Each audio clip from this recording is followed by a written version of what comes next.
Good morning, welcome to another art vlog. Today we have my adorable boyfriend Tony with me.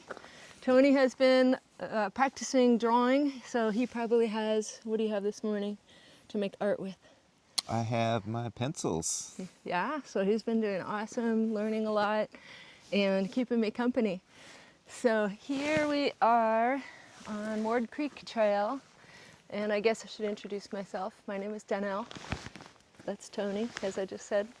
And I like to do these trail, hike, and art vlogs. We're on Ward Creek Trail. This is a trail that for several years I did guided trail tours. So you're probably going to get a few more forest facts than you might even want to know today.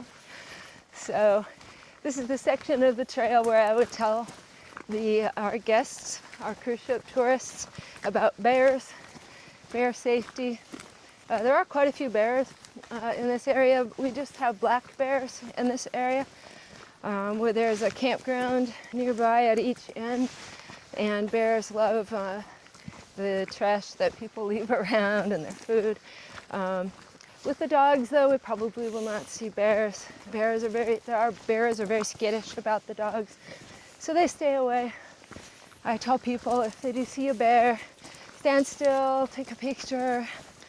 The bear will probably just ignore you because they're just looking for food.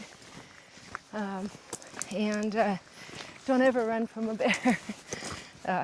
That'll often trigger, just like with any predatory animal like a dog, it can trigger them to chase you. I think most people know that.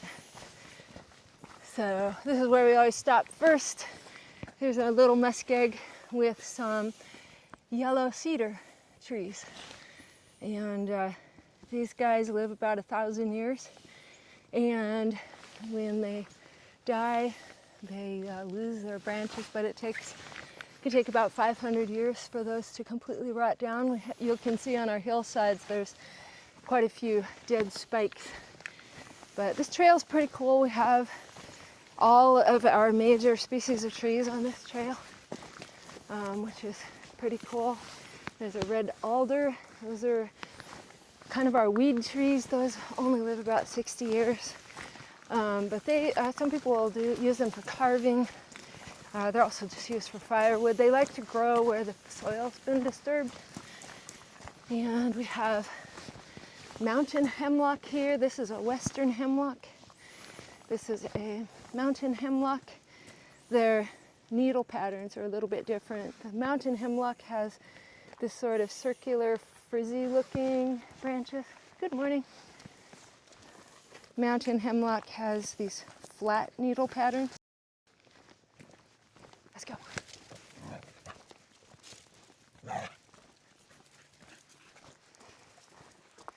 Here's a stop where I like to show people the two cedars. We have a western red cedar there and a yellow cedar here. The western red cedar, the natives here in the southeast Alaska, we have the Tlingit, the Haida, and the Tsimshian. And they use the red cedars for their canoes, their clan houses, their totem poles. The yellow cedar is used for more small carving projects, usually like ceremonial rattles and masks. And the bark of these trees, mostly the red cedar, I think the yellow cedar too, they'll strip the bark off. They'll make a cut at the bottom, strip it up, clean off the outside bark, and they will strip that into fine little strips, and then they'll make gorgeous woven products like hats. It's being cedar, it has a lot of oil, so it's fairly waterproof. So the hats, like rain hats, they'll make beautiful capes that are rain repellent, and of course they'll make them extra beautiful just for dances and other ceremonial situations. But you'll see quite a few trees around here with the strip marks. They try very hard to never strip a tree near a trail where it could just mar the aesthetics of the forest. There is a tree right down there that somebody stripped the bark off of. It'll strip for like, I don't know, that's got to be a good 75 feet up. I will show it to you, but it's pretty hard to see right now. It's wet and it looks kind of dark, but that's this portion of the trail. Tony just reminded me of another really important aspect of stripping cedar trees for their bark. What was it that you were reminding me of? Not just for aesthetics, they're also trying to not damage the tree. Right. So they only strip a certain amount. Yeah, so it needs to be like 1/3 or less the circumference of the tree so that the tree continues to thrive, because in the native culture, as I don't think would surprise anybody, the trees are very, very important in preserving nature and being respectful of nature, and everything around them was critically important. If you ever visit Ketchikan, you'll see much of the absolutely stunning art, traditional art that the natives here do. We have the raven's tail weaving, there's the basket weaving with the bark. They also use the roots of spruce trees. I'll show you a spruce tree here down the trail for also for weaving, and those baskets are amazing when you see them. They the roots can be stripped to be very, very fine, so the weaving is just incredibly detailed and so tight. And with the cedar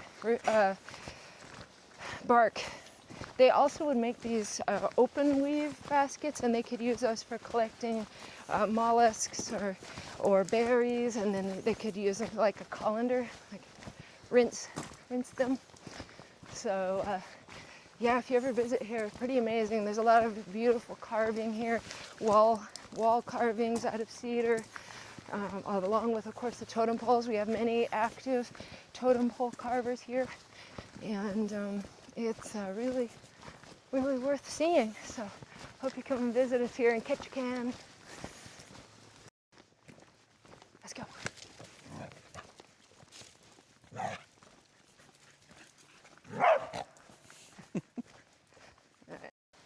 This is another tree that I tell people about. This is a really important tree in the area, commercially and for artists. It's a Sitka spruce. These can get up to about 6 feet wide. They live about 500 years. They have a very fine, tightly grained wood that's flexible and strong. And in the early days, these were used for ship's masts. You can't see very high up, but they grow very, very straight. And they lose their branches at the bottom as they grow bigger. And these are the ones that have the roots that are used by native artists to weave baskets. They can, our roots here grow very shallow. I'll put a card up above for another vlog I did where I talk about how our roots grow here. We have just this island is just rock with a fairly thin layer of just this rotting detritus, forest detritus. So the roots grow kind of shallow. So the artists, they can find the roots growing along the top of the soil. The wood in this too is so fine and straight that they're also used for piano soundboards. And a large Sitka spruce tree is worth a huge amount of money. So these were a very highly valued tree in the era of logging, which, like in a lot of other areas, that industry has really gone down over the years, as has other resource extraction economies such as fishing, logging. All right, let's get down the trail so we can do some art. And Tony reminded me of another important use of, and historical use of Sitka spruce. Go. So the Sitka spruce tree is renowned for being super lightweight, and Howard Hughes actually used it to make his famous spruce goose, which at the time was the largest airplane to ever fly, I believe. Oh, that's really interesting. Ooh, I'll have to look that up later. He's a man of facts. Sometimes my facts are wrong, though. Yeah, me too. Yeah, you guys can Google all these facts. But it's been a couple of years since I did a trail tour, so some of my knowledge has evaporated. I'm excited to get some art done. I have my acrylic gouache this morning, which I love working with. See what we can do.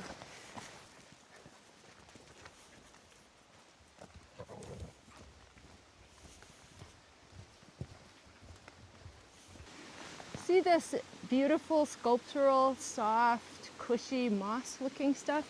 This tends to grow on our red alder trees. And I thought that was moss, so it was hard for me to find what that actually is, and that's called the scissorleaf liverwort. Apparently liverwort is a whole group separate from mosses, and it grows on these older alders, and then it often has these little licorice ferns growing from them. The roots of those are very sweet, and according to the books, the natives would use the roots as sweetener, but you can pull those out and kind of chew on the ends, and they actually taste a little bit like licorice. And there is a creek down there. Off we go. We're getting close to where our turnaround spot will be, which is a waterfall. And the salmon should be arriving there at any time. We have 5 species of salmon here, and they teach the kids in the elementary schools to memorize the species of salmon with their hand. Let's see if I can remember. They have your thumb is for chum salmon, which is also called dog salmon. I don't know why salmon have to have multiple names. Your pointer finger is sockeye, like sock your eye. That one doesn't make very much sense. So poke your eye out. Sockeye salmon. Your tallest finger makes kind of sense. That's the king salmon or the Chinook salmon. Your index finger, your ring finger, is the silver salmon, like you would have a silver ring on there. Actually, I have a silver ring on mine now. My son found this in the lost and found at his work. It's kind of cool though. It has little dog paws on it. So we have the silver salmon, and then we have pinky, which is the pink salmon. Or locals call pink salmon humpies often. When they are spawning, the males grow a big hump on their back. Here's a plant called stink currant. And some of the books say that this smells like cat urine, but to me and everyone else that I've had, you can crush a leaf and smell it. It smells minty. It smells nice, actually. And right now the berries are becoming ripe, and I don't think people really eat these a lot, but they also taste sort of minty. So that's kind of a fun plant I don't think I've mentioned before in my vlogs. Here we are at the waterfall viewing deck. I think we also have silver salmon in this creek. Oh, there's one. There is one. Wow. Yeah, there's one. Okay. So maybe the bears will start showing up here soon. Oh, yeah. Wow. Oh, there it goes. Very good. Yeah, there's a few down there. All right. I don't see how they make any progress. I know, it's crazy. Yeah. Okay, so that's started. Oh. Yeah. So we should be seeing bears here fishing. The bears like to stand on those rocks in between those two chutes. The fish like to jump up these two chutes, as you can see. And they'll stand in the middle and then catch the salmon, and then they'll stand on the rocks and eat them. You'll see mother bears and their cubs up here often. I think they feel, this is my guess, the mother bears have a big goal, of course, to keep their cubs safe from the male bears. So I think they like to come up to this spot where it's farther from the more productive fishing spots. So this kind of keeps them a little safer. Their cubs will be here on the shore. Sometimes they'll be playing in the trees and hanging on the branches. It's really cute.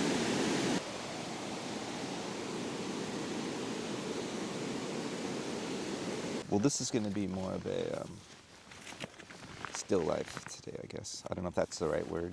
I'm just going to focus on the tree. Yeah, that's kind of I'm nice. not going to worry about all the other stuff. Here's the scene I'm thinking of. But not that. I was thinking of something like that. Have these little trees here in the left third, and see what we can do. Okay, so Tony was going to draw this tree here, and he was wondering, should he draw in the trunk first and then erase where the branches go across the trunk later? And how would I approach that? So let's see. So what I would probably do is I would get just lightly sketch in just the initial shape.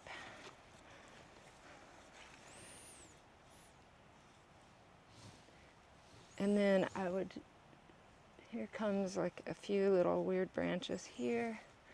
This is a crazy tree. It's got stuff everywhere. And then some come down like that and like that. But there's these ones here that come right down the middle. So I would just get the general idea.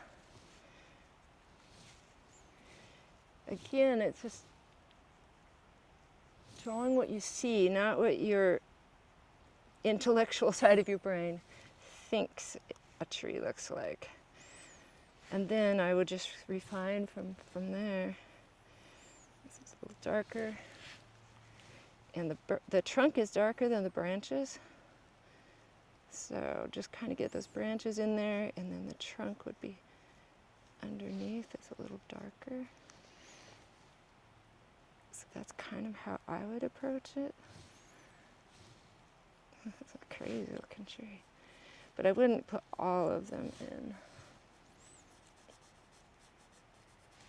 And then I'm just kind of go from there, squint, where are the darks, where are the lights. These branches tend to get darker as they go up.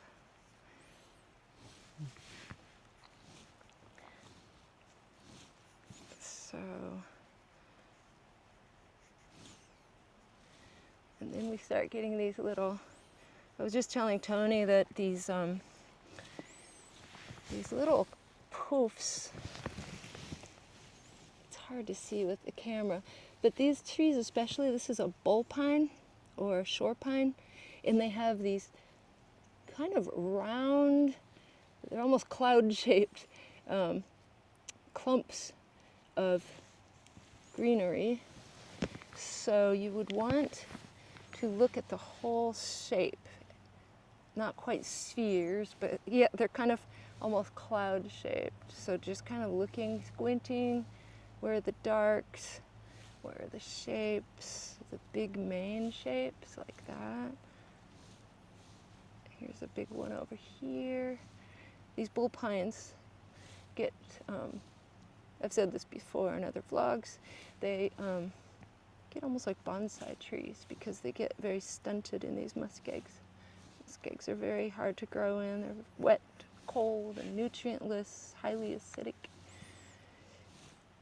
But the trees do their best. So yeah, I would just kind of look at the shapes and then actually kind of gently shade them as though they were these round shapes. They're like potatoes. So just kind of get the very largest roundy look like that. There's a little ball of shape here and here. And then just kind of shade them in as shapes. And then toward the end you can kind of go in and add like a little bit of detail. Those little hot dog looking branches like that. So that's how I would approach a tree like that. This is a really soft pencil. This is an 8B, so you can get pretty dark with it. I have my little paper towel and parchment paper palette. Paper towel underneath, parchment paper on top, nice and wet. I have a little extra white. Start with some sky blue. Add a little yellow ochre.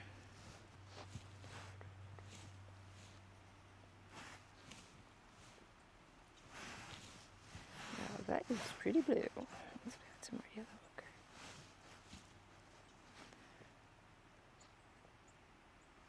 That's too cute. I like mixing on my paper. Sometimes that works, but sometimes not so much. Using quite a bit of water for this farther mountain.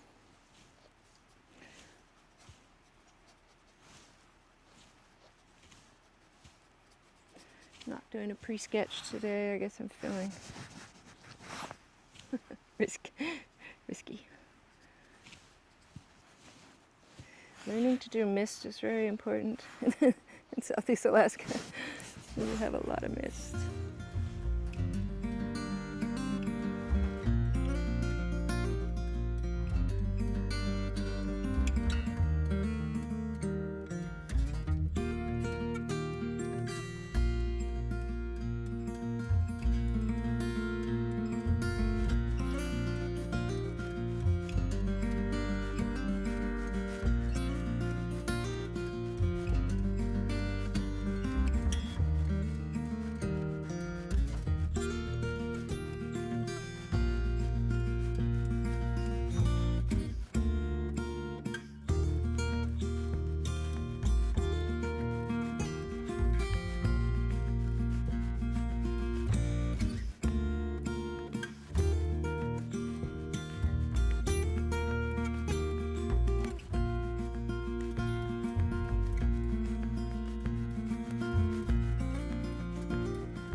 Held off so far.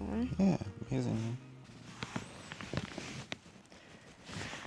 I think that's about as much as I'm going to mess with it out here in the field. I'll take it home, put on my reading glasses, see what it actually looks like. And I took a picture, so I'll be able to change anything that needs to be changed. The paint will be a little drier, so I can put layers on a little better.